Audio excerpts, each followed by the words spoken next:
If you've started to sniffle and sneeze this spring, then you know allergy season is in full bloom. But are you making one of the top allergy mistakes that you need to avoid? There are some spring allergy mistakes to avoid, and it all starts with knowing what you're allergic to. 2/3 of spring sufferers actually have year-round allergies. And skin tests can tell you very specifically to what you're allergic. And it gives you sort of a roadmap or a blueprint of exactly what times of the year are going to be the problem. And if you have symptoms, you want relief, but you could be making another mistake. Experts say the abundance of over-the-counter treatments can lead to blind spending.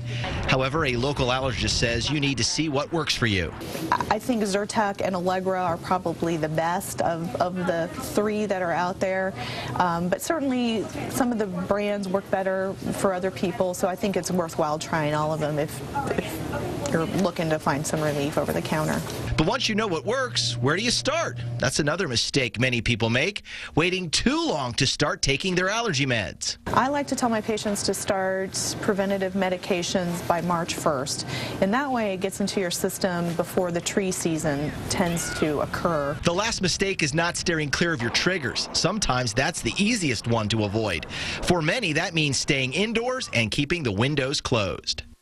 All right, we got these tips from the American College of Allergy, Asthma, and Immunology. And if you have allergy treatment questions, you can send them to us on Facebook or by email. We'll have a pharmacist live on our midday show to answer your questions. What about your remedies? Because you were just talking about one. Well, I've done this a couple times. I like the neti pot or the saline rinse in the shower. I mean, it feels kind of nasty, the salt water and stuff like that. But if I do that regularly during my allergy season, which is in August and September, I have a lot better success with that than when I take over-the-counter medications. And the trick is, folks, if you try this at home, to have your mouth open and be breathing, because then your nasal, it's closed off and you don't get it in your throat, which can then...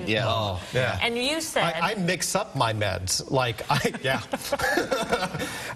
so I usually take Allegra D for any congestion, because that works perfectly for me. It's different for everyone else. And then Zyrtec will help me with any kind of runny nose and all that. So I usually take two at the same time. And I try to do everything with no medicine.